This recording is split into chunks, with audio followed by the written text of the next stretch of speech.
The weeping willow is a common sign of mourning. Willow folklore often pokes tendrils into death superstitions and sayings. Margaret Baker even relates the belief that in Louisiana, when a willow grew large enough to cast a grave-sized shadow, a family member would die. And in the UK, no builders in the fens used sawn willow, traditionally the wood of the gallows. Using this wood for any part of the built home brought disaster to the family. But willow folklore goes far beyond mourning rituals or fears. So let's go and meet this common tree and find out more of its secret tales in this week's episode of Fabulous Folklore.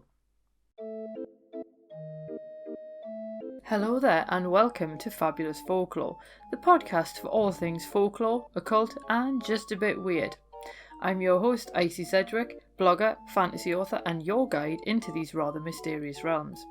I've got some rare things to show you, so come on in, take a look around, but be careful not to touch anything. These things sometimes bite. Well, hello there and welcome back to Fabulous Folklore with me, your host, Icy Sedgwick.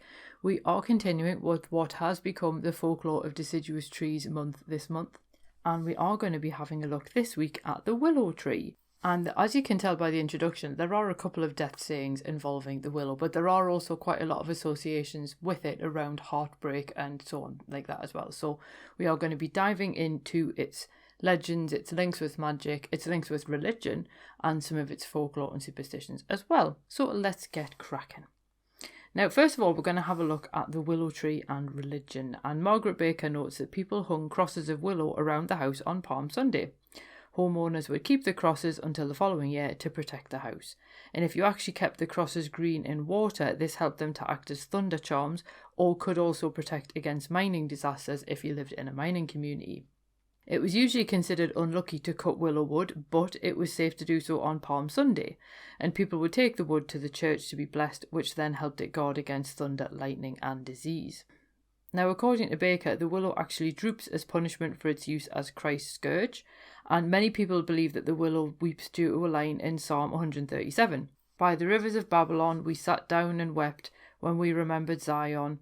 There on the willow trees we hung up our harps. Newer scholarship actually thinks these trees were poplars, not willows, but the link to willow folklore does remain. Now, another explanation given for why the willow weeps is because it, and I quote, hung over the heads of the apostles while they waited and slept while our Lord suffered his agony, and ever after it has wept, end quote. Christina Oakley Harrington further notes that in Italy people believe the willow wept due to the weight of angels' tears shed for Adam and Eve following their expulsion from the Garden of Eden. And this indeed would help to explain the tree's association with heartbreak. Willow folklore even links the tree with the resurgence in nature religions, and Druidry.org notes the potential link between those who followed the old ways as Wicca, men, or Wicca, women, and willow. Now, the word Wicca, spelled W-I-C-C-A, which you might recognise as the name of the religion now, referred to the abilities of these magical folk to bend or manipulate situations because it referenced the flexible nature of willow wood. Wicca then became a derogatory term for anyone who pursued old crafts until it was rehabilitated by the witchcraft movement in the 1950s. That said, I did come across people who disagreed with this belief because, let's be honest, it's the internet, so everybody disagrees with everybody at some point. And for them, the word Wicca and Wicca, as in wicker baskets, got confused and led to the assumption that they ever meant something similar. Due to the vagaries of etymology, it'll be probably quite difficult to ever unravel that one, but I did just think that was quite an interesting link with willow trees. Now, willows do appear in various tales to do with magic and magical creatures, and Nicholas Culpeper associated the tree with the moon, while William Lilly saw it as a plant of Saturn. Now, given its propensity to flourish in damp or watery places, I'm a little bit more inclined to agree with Culpeper on this one. But, you know, it's one of those things, there's arguments to be made for both sides. Now, willow was at one point favoured as the best tree to make divining rods, and I'm guessing that's probably more due to its flexibility than wider willow folklore. And also, when you think about the size of the twigs, they're probably going to be easier to shape and therefore use. Whereas Ruth Binney notes that when used as a wand, willow can help deter evil. Plenty of cultures also feature tales of nymphs or dryads that live in trees, and oak is a favourite choice, and obviously we did oak last week, but Alexander Porteous relates a Czech story about a nymph who lived in a willow. She ventured among humans during the day, but then returned to the tree at night, and the nymph eventually married a human man and even had children with him. Everything was going perfectly well until he cut down her tree, and at that point she died, unfortunately. He then made a cradle out of the wood from the tree, and her youngest child fell asleep whenever he was placed in the cradle. And when he got older, he could still talk to his dead mother using the willow tree stump. I actually find that story really quite sad, but there we go. Other magical creatures also boast links with the willow tree. So while rowan is usually used as the tree of choice to keep witches away, and there is an episode about rowan trees some time ago, I forget when, but there is an episode about them. People in Essex planted willow near the door for the same reason. In mythology, willow was sacred to Hera, Hecate, Circe and Persephone. Now, the last three are often related to either the underworld or magic in some way, whereas Hera is more traditionally associated with things like marriage and partnerships and so on. So it's a bit of an interesting one to see covering that sort of range of goddesses. But Persephone even apparently had a grove of willows and black poplars. Willow as a flower remedy apparently alleviates bitterness, and people would wear willow to show that they'd been rejected. And you could actually break up with someone by sending them a willow garland, which I think is really a bit of a rubbish thing to do, like just sit down and have a conversation with them like an adult. So I don't know if that might be why Hera's got an association with them due to her relationship type associations that she has as a goddess. But if you have had your heart broken, or indeed you have been bereaved, you can meditate under a willow or wear willow pinned to your clothes, because the tree is believed to be quite a comforting presence. If you want to finalise a breakup, you can add willow leaves to your spells, or you can use it if your ex-partner won't let go. If you want further information on any of those things, if you check out Christina Oakley Harrington's book, The Treadwell's Book of Plant Magic. I highly recommend that book anyway, it's absolutely fabulous and it came out last year. And I will do a bigger review of it, but it is quite good if you're interested in folklore and magic and so on. Now, obviously, we can't talk about willows and not talk about aspirin. So I had in the blog post that this episode is for, I have actually labelled this section, The Inevitable Discussion of Aspirin. Now, people have been using willow within traditional medicine since at least 1934 BC, which is only the first record of its use, so it was no doubt used far before that. But the Egyptians and Sumerians used it, and the knowledge of its pain relief capacities passed to ancient Greece and then the Romans, and even Pliny the Elder discusses its use for pain relief. And essentially the reason why is because the bark contains salicin, which then becomes salicylic acid when oxidised in the body.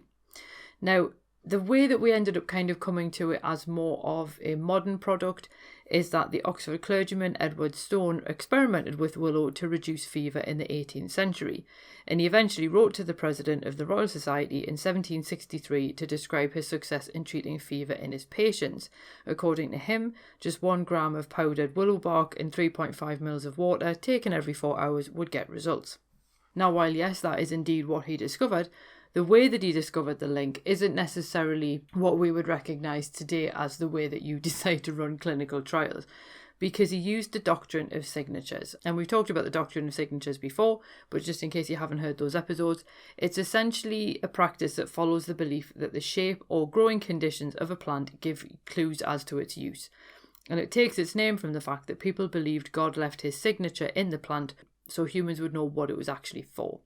And that's why people use walnuts for brain conditions, because walnuts look like brains. And indeed, there are actually compounds in walnuts that do actually help neurologically. And also lungwort is probably the most famous example where the leaves look like diseased lungs, so they used it for lung conditions. Now, in the case of willow, the trees grow in damp, watery places, and given this is an ideal set of conditions for fever, Stone decided to see if willow bark could therefore alleviate fever. So he was right, but not for the reason that he thought he was. And ultimately, it does show how it's such a pity that all that ancient knowledge was lost and that it took until 1763 for someone to essentially start experimenting with it. And I should point out as well that aspirin as an actual product was only discovered in 1897 following further developments that I'm not going to go into because this isn't a medical podcast. But still, it's quite interesting to see how willow ultimately provided the original ingredient for what is now a very commonplace drug. Interestingly, willow is also a component of a recipe to treat gout, along with powdered rhubarb root and woundwort. Now we're going to move on a little bit, and obviously please do not take any of that as medical advice because it's an entertainment purposes only kind of deal. But we are going to have a look at its use in superstition and folklore instead. And Baker describes how people use spikes of willow among their vegetables to protect their crops and animals, which kind of makes sense if people were using crosses of willow to protect the house. Why not protect your fields as well? Other people believe that striking children or animals with a willow stick would stunt their growth. and people once tied a sprig of willow around the churn so that fairies couldn't steal butter. A Yorkshire marriage custom involved the willow, and an unmarried girl essentially had 9 attempts to throw her shoe at a willow on either New Year's night or Easter. If the shoe stayed among the branches, she would marry that year. If it didn't, then obviously she wouldn't. Elsewhere, young men wore willow wreaths if they'd been unlucky in courtship, and that ties back to the willow's associations with rejection and so on. Now, willow catkins were sometimes known as goosey goslings since they look like goslings, and Niall McCotea notes that in some parts of England, bringing these goosey goslings into the house meant that actual goslings wouldn't hatch. The phrase to knock on wood refers to the wood of a willow tree. Now, I'm not really sure why you'd go around knocking on trees, but it may relate to the secret-keeping capacity of the willow. So if you have a secret that you want to keep, you can tell a willow and it'll trap it in its wood. And the phrase wind in the willows refers to elves whispering among themselves in willows as people walked underneath. It's bad luck to burn willow wood, and weeping willows with branches growing up instead of down were even more unlucky, and people were actually advised to cut them down. Yet you could secure a field from storm damage by planting a willow in it at Easter. So you can see a lot of these links between willows and Easter, which obviously come from this idea that the willow weeps because of Christ's crucifixion. Now, the willow tree does also appear in different countries with their own specific regional beliefs about the tree, and an Irish saying claimed that willows had souls that spoke through music. In Poland, a belief existed that the devil lived in the willow tree, and if you sat under it and renounced your faith, the devil would pop up and grant you psychic powers. In Bohemian law, the willow tree had a soul which died if the tree was cut down, and a West Country belief claimed that the tree walked at night following travellers through the darkness, which is either really comforting or really creepy, depending on which way you look at it. Having a weeping willow in a front garden would show that the family had an unhappy life, which might explain a saying from Turin in Italy that you shouldn't buy a house with a weeping willow in the garden. If you fancy the power of prophecy, obviously on one hand you could just essentially go and ask the devil for psychic powers, but you could also take 99 leaves from 99 different willow trees, burn them, turn the ash into powder, and then eat that to get the power of prophecy. Obviously that is not recommended at all. That is me just simply relating a superstition that was collected in 1903. And finally, a Greek proverb notes that men must pause to touch and smell a water willow if they pass one, otherwise they'll lose their sweetheart, which again links back into this idea of the willow being associated with heartbreak and so on. Now, as you can see, willow folklore really does stretch quite far and wide. And here I've just basically been focusing on Europe. So if you've got any willow folklore from places outside of Europe, or indeed obviously anything beyond the Louisiana saying that I started the episode with, that would be really cool to hear, because it's always interesting to see how folklore differs in different areas and how it ends up with its own regional flavour. Now, it is also entirely possible that willow folklore has such a range of tales and legends because the species itself varies, because some of these sayings relate to white willow, others weeping willow, and a lot of the cases it's essentially doesn't mean just willow as a genus or a specific species within them. But whatever the variety, it is a beautiful tree, and just make sure that you pause next time you walk beneath one and see if it whispers as you do so. Now, that is the end of this week's episode, so I hope that you enjoyed learning a little bit more about the willow tree. I know that there's a couple of you listening who this is your favourite tree, and I know that because you told me on Instagram, so I hope that you enjoyed learning a bit more about your favourite tree. Next week, we're going to be having a look at the ash tree, and then we'll actually be finishing the Folklore of Deciduous Trees month with the hazel tree. Now, this was a request by one of my Patreon supporters, so you can always obviously make requests via Patreon if you like. And also, it's just the fact it has cropped up in so many other stories that I've been looking at and so on that I thought, yeah, I'm going to put the hazel tree in there as well. A couple of people have sort of noted online that some people consider hazel shrubs, some people consider them trees, but we're going to consider them trees for the purposes of the final episode in September. And then remember, in October, we're looking at all things ghostly and ghoulish because it's the best month of the year, in my humble opinion. But that is the end of this week's episode. Remember, you can always get exclusive content by becoming a Patreon supporter. I have actually started posting like little exclusive articles as well that are shorter than a blog post, but they're still exclusive content to Patreon. So whether you support at the very lowest tier right up to the highest, you'll at least gain access to those. And then there's other benefits associated with the other tiers as well. So hopefully you'll want to go and have a look at some of them. That would be awesome. If not, As always, if you just simply leave a review, they really do help. It's an algorithm thing, essentially, and obviously the more reviews a podcast has, the more it's going to show that podcast to other people, and then they can come and join the Fabulous Folklore family as well. So, as I say, I hope you have a marvellous week ahead, and I will see you next week when we have a look at the folklore of ash trees. Cheerio. Well, thank you for listening, and thanks for visiting Fabulous Folklore. I hope you enjoyed your stay. If you did, why not consider subscribing in your podcast app of choice?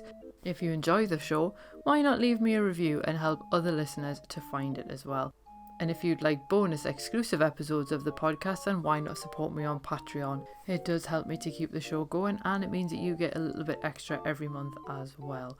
And you can find all of the necessary links in the show notes below. So without any further ado, I will bid you adieu, and I hope that you have safe travels wherever you're going on to next.